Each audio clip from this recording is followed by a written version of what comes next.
দর্শক স্বাগত জানাচ্ছি নির্বাচন নিয়ে এখন টেলিভিশনের নিয়মিত আয়োজন ভোটের ট্রেনে। পুরো এই আয়োজন জুড়ে আপনাদের সঙ্গে আছি আমি বেলায়েত হোসাইন।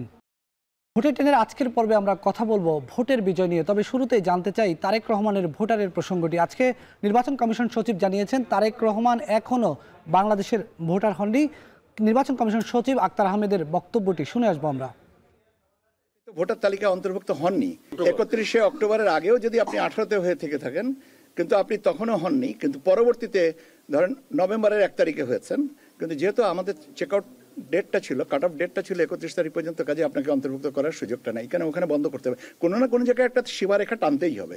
এ পর্যায়ে শুনে আসবো বিএনপি মহাসচিব মির্জা ফখরুল ইসলাম আলমগীরের বক্তব্য। একটা পরিবেশ তৈরি হয়েছে একটা অবাধ সুষ্ঠু নির্বাচন অনুষ্ঠানে, এবং আমি ধন্যবাদ জানাতে চাই যে এই অন্তর্বর্তীকালীন সরকার প্রধান আমাদের ডক্টর ইউনূস, তিনি ইতিমধ্যে 2026-এর ফেব্রুয়ারি মাসে নির্বাচন অনুষ্ঠানের ঘোষণা দিয়েছেন এবং সেইভাবেই আপনার প্রস্তুতি চলছে। জামাত সহ 8 দলের সমাবেশ আজকে অনুষ্ঠিত হয়েছে। সেখানে জামাত ইসলামের আমির ডাক্তার শফিকুর রহমান, ইসলামী আন্দোলনের আমির সৈয়দ মুফতি রেজাউল করিম এবং বাংলাদেশ খেলাফত মজলিসের আমির মাওলানা মামুনুল হক কথা বলেছেন। তাদের বক্তব্য শুনে আসবো। দুর্নীতি, বৈষম্য, দুঃশাসনের বিরুদ্ধে 5 আগস্টের বিপ্লব অনুষ্ঠিত হয়েছিল। সেই বিপ্লবের পরের দিন থেকে একটা গোষ্ঠী নিজেদের কপাল কিসমত গড়ার জন্য বাংলাদেশের জনগণের উপর ঝাঁপিয়ে পড়েছে। হতাশ হয়ে, ক্ষুব্ধ হয়ে চূড়াগলিতে কেউ যদি হাঁটার চিন্তা করেন, তাহলে প্রয়োজনে আরেকটা 5 আগস্ট অনুষ্ঠিত হবে ইনশাআল্লাহ। আপনাদের পায়ের নিচের মাটি সরে গেছে, এখন নির্বাচনকে পিছনে দেওয়ার জন্য আপনারাই ষড়যন্ত্র করতেছে। এই সিগন্যাল কিন্তু আমাদের কাছে এসে গেছে। এখন আপনারা গুন্ডামি, সেন্টার দখল, বিভিন্ন সন্ত্রাসীর মাধ্যমে আপনারা ক্ষমতার চেয়ারে বসবেন। সেদিন ভুলে যান যারা জুলাই সনদের, যারা জুলাই বিপ্লবকে আন্তরিকভাবে গ্রহণ করতে পারে নাই, যারা জুলাই বিপ্লবের ফ্যাসিবাদ বিরোধী সংগ্রামকে ভালোভাবে গ্রহণ করতে পারে নাই, ষড়যন্ত্র করে পর্দার পেছন থেকে কলকাঠি নাড়িয়ে জুলাই সনদের গণভোটকে একই দিনে বাস্তবায়ন করার জন্য বর্তমান সরকারকে তারা বিভ্রান্ত করেছে। ভোটের ট্রেনের আজকের পর্বে আমরা কথা বলবো ভোটের বিজয় নিয়ে। এ বিষয়ে কথা বলার জন্য আমাদের সঙ্গে স্টুডিওতে এসে যুক্ত হয়েছেন ভয়েস নেটওয়ার্কের জাতীয় সমন্বয়ক রাকিবুল ইসলাম খান। আমাদের সঙ্গে অনলাইনে যুক্ত হয়েছেন নির্বাচন পর্যবেক্ষক ও বিশ্লেষক মনিরা খান।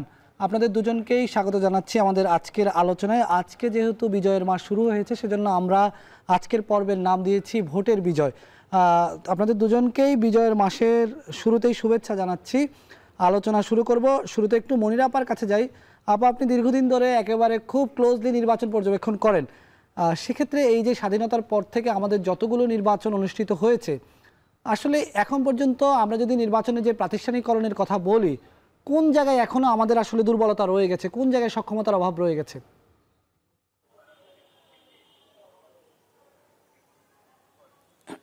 ধন্যবাদ। স্বাধীনতার পর থেকে নির্বাচন নিয়ে মোটামুটি আমার মনে হয় যে আমাদের দেশবাসী সবাই জানে।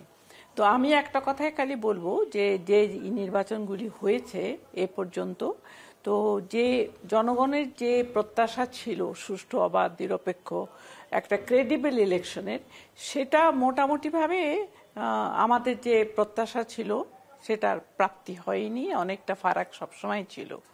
তো সেই যে ইয়েটা ছিল, মানে গ্যাপটা ছিল একটা সুষ্ঠু অবাধ নিরপেক্ষ নির্বাচন করবার জন্য, তো সেটার জন্য পুরনো কথা না বলে আমি যেটা যদি বলি যে আমাদের এখন যে বিজয়ের কথা বলা হচ্ছে, ভোটের বিজয়ের কথা হচ্ছে, সেটা সেই প্রত্যাশা নিয়ে আমরা কিন্তু সবাই বসে আছি।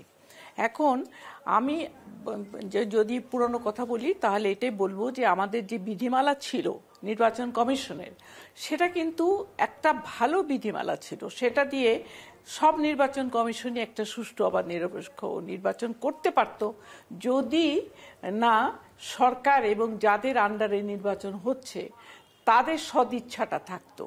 এই যে বিধিমালা একদম দেখে সেইভাবে নির্বাচন করা এবং নির্বাচন কমিশনকে সুষ্ঠুভাবে কাজ করতে দেওয়া কি না দেওয়া আমরা তো সেটা বলতে পারবো না, কারণ তারা তো শপথ নিয়ে প্রত্যেকবারই নির্বাচন কমিশনাররা এসে ভালো ভালো কথা শুনিয়েছেন। তারা প্রত্যেকবারই বলেছেন যে তারা এমন রোডম্যাপ দেবেন, যারা এমন ভালো নির্বাচন করবেন যে দেশবাসীর আকাঙ্ক্ষা পূরণ হবে, দেশে সত্যিকার গণতন্ত্র রূপ পাবে। তো সেইটা আমরা হতাশ হয়েছি, সেটা আমরা পাইনি। তো এইটার জন্য আমি যেটা বেশিরভাগই দায়ী করব সেটা হচ্ছে যে নির্বাচন কমিশন আর যাদের যে সরকারের অধীনে নির্বাচনটা হচ্ছে তাদের ভেতরকার যে সমঝোতা, যে সদিচ্ছা, সেটার অভাব আমরা দেখতে পেয়েছি।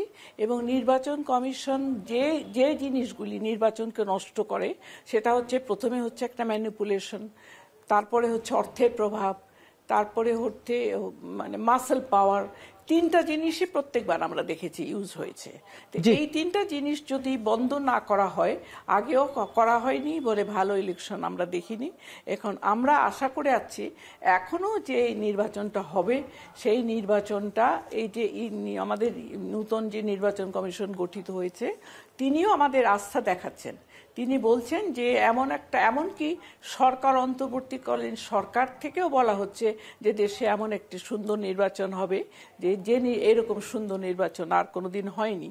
এবং নির্বাচন কমিশনও তার রোডম্যাপ দিয়ে যদিও বলছেন তারা যে চ্যালেঞ্জ আছে, কিন্তু এই চ্যালেঞ্জ পূর্ণ করবার ভার তো কিন্তু তাদের উপরেই। তারা যখন একটা শপথ নিয়ে দেশবাসীর কাছে এসেছেন যে তাদের কাজই হবে একটা সুষ্ঠু বা নিরপেক্ষ নির্বাচন দেওয়া, তো সেই কাজটার জন্য তারা কিন্তু সবার কাছে অ্যাকাউন্টেবল যাদের কাছে আমি তাদের। জি, আপনার কাছে আমরা আবারও আসবো মনির আপা, আপনার কাছে আবারও আসবো। আমি একটু রাকিব ভাই আপনার কাছে একটু আসতে চাই। আপা যেমনটি বলছিলেন যে মাসেল পাওয়ারের কথা বলছিলেন, টাকার ছড়াছড়ির কথা বলছিলেন, নির্বাচনের অনিয়মের কথা অনেকগুলো বলেছেন। স্বাধীনতা উত্তর আমরা যেই নির্বাচনগুলোর কথাই বলি, 86 নির্বাচনের কথা যদি বলি, আমরা 91 নির্বাচনের কথা যদি বলি, আমরা 96 দুটা নির্বাচনের কথা যদি বলি, এরপরে 2001-এর নির্বাচন, 8-এর নির্বাচন, 14, 18, 24-এর নির্বাচন তো আছে। সার্বিকভাবে এই নির্বাচনগুলোকে কোনটাকে কিভাবে মূল্যায়ন করবেন আপনি, রাকিবুল ইসলাম খান? থ্যাংক ইউ আপনাকে এবং এখন টিভির যারা দর্শক আছেন তাদেরকে। আমি আসলে একটু অন্যভাবে বলতে চাই যে আমাদের দেশের রাজনীতিটা আসলে ঘোরাফেরা করেছে হলো ক্ষমতা কিভাবে পাওয়া যায় এবং ক্ষমতায় যাওয়ার প্রবল আকাঙ্ক্ষা থেকে। এবং রাজনীতিকে মনে হয়েছে যে আমাদের রাজনীতিবিদ যারা আছেন তারা একে ব্যবসায় পরিণত করেছেন এবং তারা অন্য যে কোনো ব্যবসার চেয়ে মনে করছেন যে রাজনীতিতে যদি এখানে আসে, যদি ক্ষমতায় যেতে পারে, যদি এমপি মন্ত্রী হতে পারে, তাহলে হয়তো সেখানে হাজার গুণ তাদের লাভের একটা সুযোগ তৈরি হয়। তো সেই জায়গাতে চিন্তা করে আমরা দেখছি যে রাজনীতিবিদরা এবং অন্যান্য পেশার লোকজন যারা আছেন, সেটা আমলা বলি, ব্যবসায়ী বলি, তারাও মানে ব্যাপকভাবে রাজনীতিতে ঢুকছেন এবং যে কোনো মূল্যে ক্ষমতায় যাওয়ার তারা চেষ্টা করছেন। তো সেইটাকে কেন্দ্র করেই মূলত আমাদের যে রাজনৈতিক ব্যবস্থাপনা সেইটাকে প্রভাবিত করেছে ব্যাপকভাবে। এবং সেটা যদি বলি যে আমাদের স্বাধীনতার আকাঙ্ক্ষা, যেটা আমাদের বীর শহীদেরা, আমাদের যারা হলো যুদ্ধ করে দেশটাকে স্বাধীন করেছিলেন, তাদের যে আকাঙ্ক্ষা ছিল একটা গণতান্ত্রিক বাংলাদেশ, একটা নির্যাতন নিপীড়নমূলক একটা বাংলাদেশ তৈরি হবে এবং সেখানে জনগণের যে ভোটের অধিকার, যেটা 70-এর নির্বাচনে সেটা মূল্যায়িত হয়নি, তো সেইখান থেকেই তো শুরু। এর আগেও সংগ্রাম হয়েছে দীর্ঘদিন। তো সেটার যদি বলি তো সেই আকাঙ্ক্ষাটা আসলে প্রথম নির্বাচন থেকেই পূর্ণ হয়নি।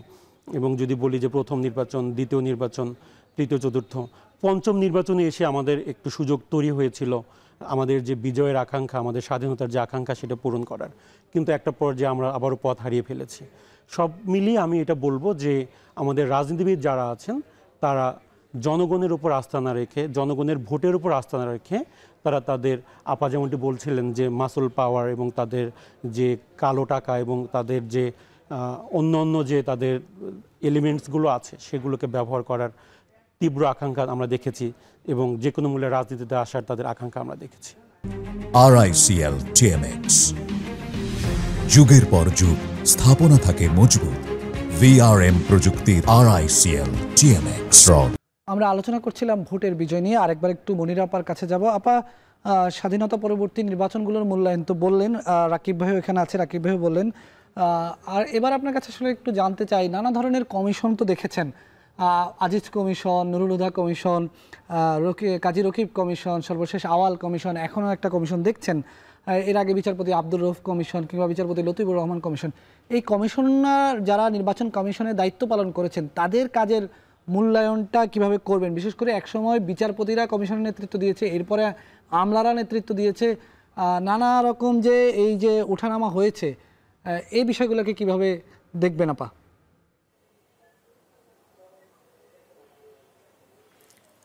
ধন্যবাদ। আমি একটু করে নতুন করে একটু কথা বলতে চাই। আমরা পুরনো কমিশনগুলি যারা কাজ করেছে তারা প্রত্যেকে আমাদের আশার আলো দেখিয়েছিলেন এবং তাদের কাছে ক্ষমতাও ছিল যে বিধিমালা অনুযায়ী তারা নির্বাচন করলে ভালো নির্বাচন, সুষ্ঠু নির্বাচন উপহার দিতে পারতেন। কিন্তু কেন তারা করতে পারেননি সেটাও কিন্তু আমাদের এখন জানা হয়ে গেছে। তারা আম্পায়ার হিসাবে যেভাবে ছিলেন, তো তারা ব্যাটারদের আর বোলারদের ক্রিকেটের মতন তাদের খেলা তারা দেখেছেন, হ্যাঁ, কিন্তু তারা আম্পায়ার হিসাবেই ছিলেন। এবং সেখানে আমাদের ভোটারদের যারা দর্শক স্টেডিয়ামে যারা বসে থাকে তাদের যে ভূমিকাটা, সেই ভূমিকা যে একদম ভোটারদের নাই সেটা আমাদের জানতে হবে। আমি মনে করি যে এবার এই যে যারা খেলবেন, যারা প্লেয়ার, রাজনৈতিক দল এবং যারা আম্পায়ার, যারা ইলেকশন কমিশনার এবং যারা দেশের যাদের আন্ডারে যে সরকারের আন্ডারে নির্বাচনটা হবে তাদের প্রত্যেকটা ভূমিকা তো আমরা দেখেছি প্রত্যেকবার। এবার আমি মনে করি যে সবচেয়ে বড় ভূমিকা যাদের হওয়া উচিত তারা হচ্ছে ভোটার। ভোটারদের সবচেয়ে বড় দরকার তার অধিকার ফিরে পাওয়া। একটা সুষ্ঠু অবাধ নিরপেক্ষ নির্বাচন হয়ে একটা দেশে গণতান্ত্রিক পদ্ধতিতে যদি তাদের নির্বাচিত প্রতিনিধিরা যাতে দেশ পরিচালনা করতে পারে, আমি ক্ষমতায় যাওয়া কথাটার থেকে দেশ পরিচালনা করতে পারাটা আমি বেশি মনে করি, সম্মানের মনে করি এই কথা বলাটা। তো যদি করতে পারে তাহলে আমি মনে করব যে নির্বাচনটা সার্থক হয়েছে। আমি মনে করি যে এই জন্য আমরা যত জোরই দিচ্ছি না কেন নির্বাচন কমিশন একটা যে নির্বাচনটা করবেন এবং রাজনৈতিক দলগুলির যে সদিচ্ছা তাদের সঙ্গে যদি না থাকে এবং সম্পূর্ণ ভোটারদের এটা বুঝে নিতে হবে এবার যে কেন রাজনৈতিক দলগুলি এমন কাজ করছে না যে নির্বাচনটা সুষ্ঠু হতে পারবে না, কেন নির্বাচন কমিশন এমন কাজ করছে না যাতে নির্বাচনটা ভালো হতে পারবে না। এখানে আমি মনে করি এবার ভোটারদের একটা বড় ভূমিকা থাকা উচিত। আমরা প্রত্যেকবারই দেখেছি পরবর্তীকালে আমরা না হয় না রাজনৈতিক দলের উপর দোষ দিয়েছি, না হয় আমরা নির্বাচন কমিশনের উপর দোষ দিয়েছি, না হয় আমরা প্রিজাইডিং অফিসারের উপর দোষ দিয়েছি, কিন্তু আমাদের অধিকার আমরা কিন্তু ভালোভাবে বুঝে নিতে চাইনি। আমাদের অধিকার আমাদের এবার নিজেদের বুঝে নিতে হবে। তারা রাজনৈতিক দলগুলির উপর তাদের চাপ দিতে হবে যে এবার আপনারা এমনভাবে নির্বাচন করতে আসেন যে নির্বাচনে আমরা ভোট দিতে পারবো, আমরা নির্বাচন কমিশনের উপর আস্থা রাখতে পারবো, আমরা নিজের জীবনকে সিকিউর রেখে একটা ভোটের কাছে যাব, আমার অধিকার আমি করতে পারবো। জি আপা, রাকিব ভাই আপনার কাছে একটু আসি। আপা যেটি বলছিলেন যে ভোটারদেরকে আসলে তাদের অধিকারের জায়গাটা বুঝে নিতে হবে। আমরা আলোচনা করছিলাম যে আসলে এই যে অতীতের যে নির্বাচন কমিশনগুলো ছিল, এই নির্বাচন কমিশনগুলোর নিয়োগের ক্ষেত্রেও অনেক ধরনের আমরা বাধা নিয়ম দেখেছি। সর্বশেষ 24 পরবর্তী বাংলাদেশের কথাও যদি বলি, এখানে কিন্তু অনেক আশা আকাঙ্ক্ষা ছিল মানুষের যে একটা হয়তো বৈপ্লবিক পরিবর্তন আসবে, কিন্তু সেখানেও আমরা দেখেছি যে বিগত 3টি নির্বাচন কমিশন যেভাবে ঠিক গঠিত হয়েছে এই নির্বাচন কমিশনও একইভাবে গঠিত হয়েছে। কি মূল্যায়ন করবেন অতীতের নির্বাচন কমিশনের সঙ্গে এই নির্বাচন কমিশনের? ধন্যবাদ। আমার মনে হয় যে নির্বাচন সংক্রান্ত সহ রাষ্ট্রীয় যে পদবিগুলো আছে এগুলো আসলে এগুলো দায়িত্ব এবং কর্তব্যের জায়গা থেকে বিবেচনা করা দরকার। এবং যেটা হয়েছে যে আমরা যাদেরকে নিয়োগ দিচ্ছি অথবা যারা নিয়োগপ্রাপ্ত হচ্ছি, এটা আসলে উভয়েরই দায়িত্ব এবং কর্তব্য এখানে রয়েছে। আপা যেমন বলছিলেন যে নাগরিকদেরও এখানে দায়িত্ব রয়েছে, কিন্তু যেটা হয়েছে সেটা হলো যে আমরা 24-এর আগের যা হয়েছে সেটা নিয়ে আসলে এখন আলাপে আলোচনা এতটুকুই করা যায় যে ওখান থেকে আমরা যতটুকু শিক্ষা নিতে পারি। কিন্তু আমরা যেটা দেখেছি যে আমরা সেই আগের যে সিস্টেমটা সেটা কিছুটা আমরা এখনো মানে ব্রেক করতে পারি না এবং সেটা অনেকটা এখনো রয়ে গেছে। যদি বলি যে আমাদের নির্বাচন কমিশনের যে বিধিমালাগুলো আছে এবং নির্বাচন সংক্রান্ত যে আচরণবিধিগুলো আছে, আইন কানুনগুলো আছে, সেগুলো পৃথিবীর যতগুলো এরকম নির্বাচন সংশ্লিষ্ট আইন কানুন আছে তার মধ্যে অনেক ভালো আইন এবং অনেক ভালো বিধিমালা আমরা বলতে পারি। কিন্তু যেটা হয়েছে যে যারা দায়িত্বপূর্ণ পদে রয়েছেন, যারা সরকারে রয়েছেন এবং যারা এই বিষয়গুলো দেখভাল করছেন, তাদের জায়গা থেকে এখানে এক ধরনের দায় সারা অথবা তাদের মধ্যে কী যেন একটা ভর করে যে নতুন কিছু আমি বলবো না, যে দেশের জনগণের আকাঙ্ক্ষা এবং আমাদের দেশটাকে গণতান্ত্রিক প্রক্রিয়ায় নিয়ে যাওয়া, গণতান্ত্রিক যে ধারা সেটাকে হলো সমুন্নত করা, সেটার জন্য যে কাজগুলো করা দরকার সেখানে একটা গ্যাপ লক্ষ্য করা যায়। এবং সেইটা যদি বলি যে আমাদের বর্তমান যে নির্বাচন কমিশনকে নিয়োগ দেওয়া হয়েছে তখন বেশ তাড়াহুড়াই করা হয়েছিল, যেহেতু সেখানে নির্বাচন ব্যবস্থা সংস্কার কমিশন একটা ছিল, তারা কিছু সুপারিশ করার একটা করতে যাচ্ছিল, কিন্তু দেখা গেল যে তাদের সুপারিশ করার আগেই কমিশনটাকে গঠন করা হয়েছে। তো ওইটা হয়তো আর একটু সময় নিয়ে করতে পারলে ভালো হতো। তো এক্ষেত্রে বলা যায় এখন কমিশন তো গঠিত হয়ে গেছে, তাদের কাছে একটা প্রত্যাশা আমরা রাখতে চাই যে অতীতের কমিশনগুলোর যে আচরণ ছিল বা তাদের যে কার্যক্রম ছিল যেটা গণতন্ত্রের সাথে আসলে যায় না, বর্তমান কমিশন আশা করছি যে তারা সেইগুলো থেকে। জি, আমি একটু আপার কাছে আরেকবার একটু আসি। আপা, যখন নির্বাচন কমিশন ফাংশন করে নির্বাচনের মাঠে, তখন একটা বড় ধরনের সংকট আমরা দেখতে পাই যে আসলে মাঠে যারা আইন শৃঙ্খলা বাহিনীর দায়িত্ব পালন করে এবং যারা মাঠ প্রশাসনের দায়িত্ব পালন করে, এরা অনেক সময় নির্বাচন কমিশনের কথা শুনে না।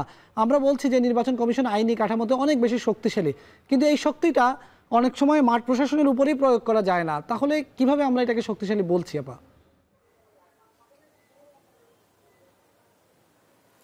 না, নির্বাচন কমিশনের হাতে কিন্তু এই ক্ষমতাও আছে যে কতটুকু তারা মানে একটা সুষ্ঠু নির্বাচন করবার জন্য আইন প্রশাসন এবং পুলিশ প্রশাসন এবং তারা কতটুকু মানে ইয়ের জন্য সিকিউরিটির জন্য কতটুকু তারা পাবেন।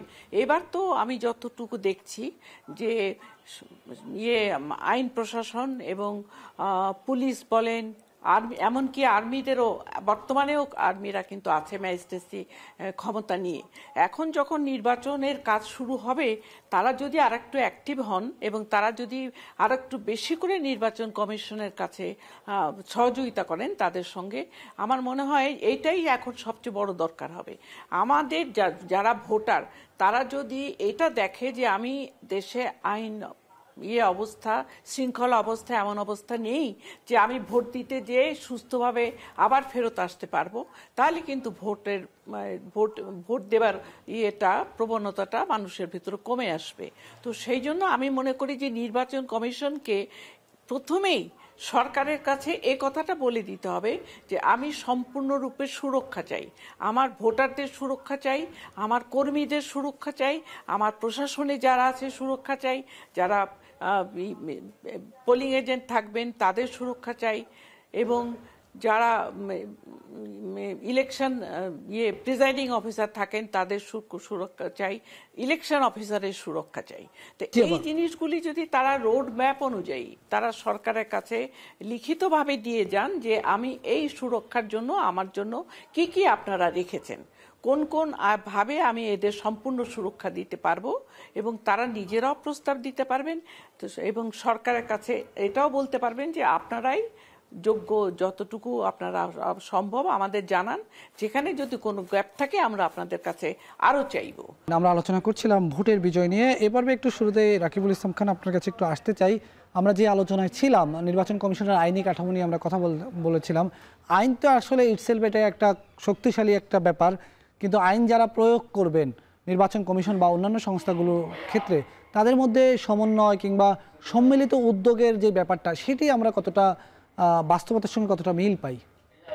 দেখুন, নির্বাচন একটা ব্যাপক ভিত্তিক প্রক্রিয়া, এটা শুধু নির্বাচন কমিশন এটার সাথে জড়িত, তো এটা তারা বাস্তবায়ন দায়িত্বে আছে, কিন্তু এটার সাথে সিভিল প্রশাসন, মিলিটারি প্রশাসন, পুলিশ যদি বলি, রাজনৈতিক দল আছে, আমাদের যারা ভোটার আছেন, সিভিল সোসাইটি আছেন, তাদেরও কিন্তু এখানে অংশগ্রহণের একটা ব্যাপক একটা জায়গা রয়েছে। এবং এই সবাই মিলে যদি সহযোগিতা না করেন এবং এদের কোথাও যদি একটা গ্যাপ হয়ে যায় এবং কেউ যদি একটু অন্যরকম চিন্তা করেন, তাহলে কিন্তু নির্বাচনটাকে কোঅর্ডিনেশন বলি বা বাস্তবায়ন বলি, যে আমরা যেটা কথা বলছি সেদিকে যাওয়াটা কঠিন হয়ে যাবে। এবং আইন কিন্তু আসলে প্রয়োগ করেন হলো মানুষ, যারা দায়িত্বে আছেন তারা। তো আইন যত শক্তিশালী হোক না কেন, যত ভালোই হোক না কেন, যারা আইনের বাস্তবায়ন করবেন তারা যদি সেটা ভালোভাবে পড়তে না পারেন, যদি অনীহা দেখান, তাহলে কিন্তু আসলে একটা ভালো নির্বাচন উপহার দেয়া খুব কঠিন হয়ে যাবে। জি, আপার কাছে একটু আসি। আপা, আমরা তো অতীতের এই যে বিজয়ের পরের যে যতগুলো নির্বাচন, এগুলো নিয়ে একটু আমরা টুকটাক আলোচনা করলাম। এখন আমরা যে বাস্তবতা এসে দাঁড়িয়েছি, সামনে ফেব্রুয়ারিতে আমাদের একটা বড় নির্বাচন আছে। এই নির্বাচনে বহুমাত্রিক চ্যালেঞ্জ আছে। তো এখন ভোটের যে গতি শুরু হয়েছে, এই গতিতে কি কি ধরনের প্রস্তুতি তো নির্বাচন কমিশন নিচ্ছে? গণভোটের একটি বিষয়, একটি সিলেবাসে একটি অনুষঙ্গ যুক্ত হয়েছে নতুন করে। সব মিলিয়ে নির্বাচন কমিশনের সামনে আপনি বড় ধরনের কি চ্যালেঞ্জ দেখতে পাচ্ছেন, এবং নির্বাচন কমিশনের প্রতি আপনার পরামর্শের জায়গাটা কি থাকবে?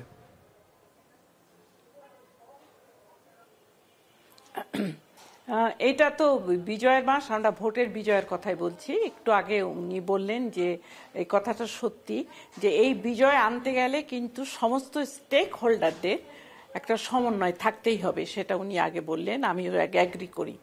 তো এই যে স্টেক হোল্ডার, তারা হচ্ছে ভোটার, রাজনৈতিক দল, অন্তর্বর্তীকালীন সরকার এবং ইলেকশন কমিশন। এখন চারজনের সামনে সমন্বয় করে যে কাজ করা, সেটাই এখন সবচেয়ে হবে বড় চ্যালেঞ্জ।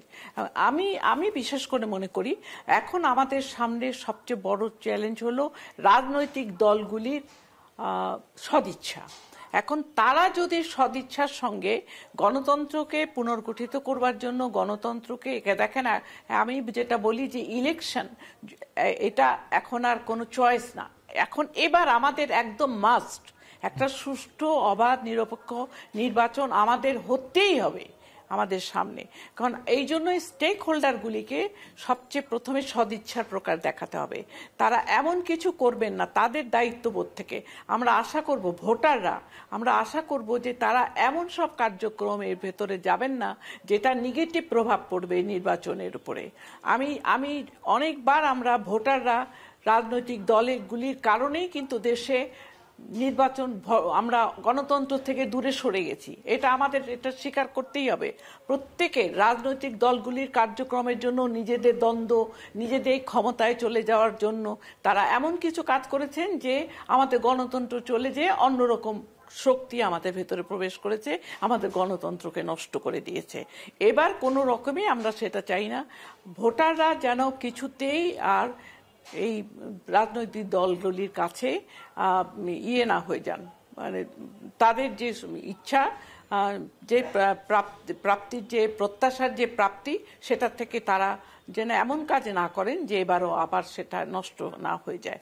আমি সেই জন্য এবার সবচেয়ে প্রথম দায়িত্ব দেব নির্বাচন কমিশনকে, রাজনৈতিক দলগুলির সঙ্গে একটা সহযোগিতা করা, সমন্বয় করা, যে তারা যেন এমন কিছু না করেন যেটা নির্বাচন করতে তাদের বাধা হয়ে দাঁড়ায়।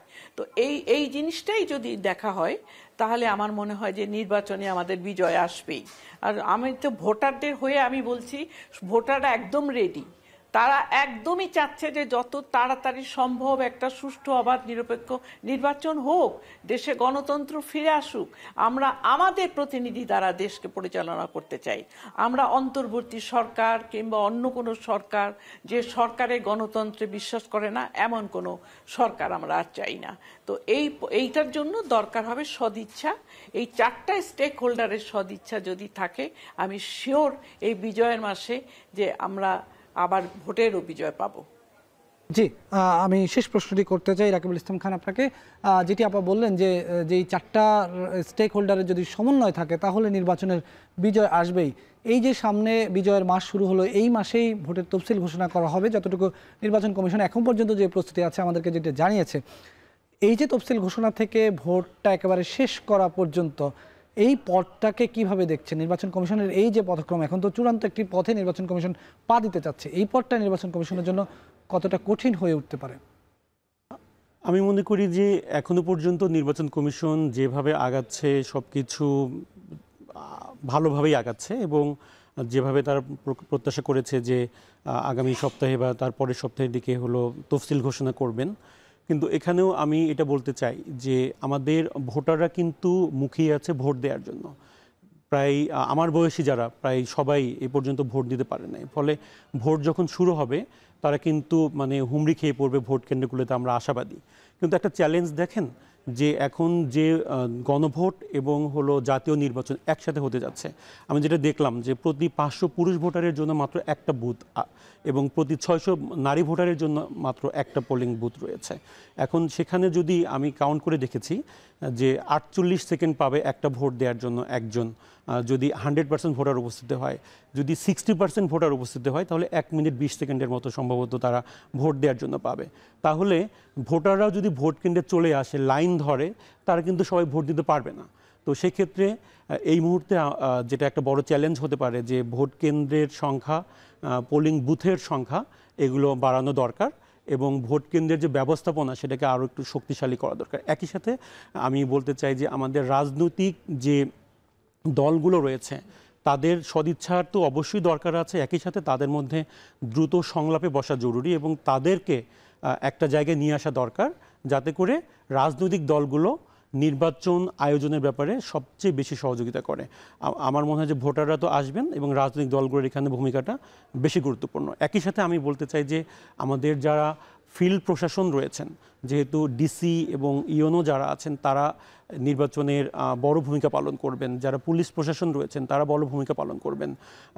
নির্বাচন কমিশন কতটুকু তাদেরকে নিয়ন্ত্রণ করতে পারবেন, কতটুকু তাদেরকে আইনের মধ্যে রেখে নির্বাচনের দায়িত্ব পালন করতে পারবেন, সেটাও একটা বড় চ্যালেঞ্জ বলে মনে হয়। সার্বিকভাবে আমি বলতে চাই যে নির্বাচন কমিশনের যে পরিকল্পনা আমরা দেখতে পাচ্ছি ভালোভাবেই আগাচ্ছে, কিন্তু আইনের সঠিক প্রয়োগ এবং এটার সাথে জড়িত যে স্টেক হোল্ডার রয়েছেন সরকারি এবং বেসরকারি, তাদেরকে যথাযথভাবে এঙ্গেজ করতে পারা এবং আইনের মধ্যে তাদেরকে রাখতে পারাটা একটা বড় বিষয় বলে আমার কাছে মনে হয়।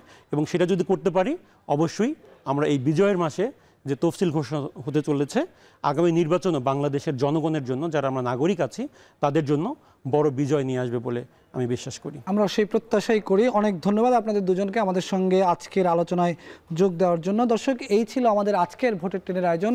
সাথে থাকার জন্য ধন্যবাদ।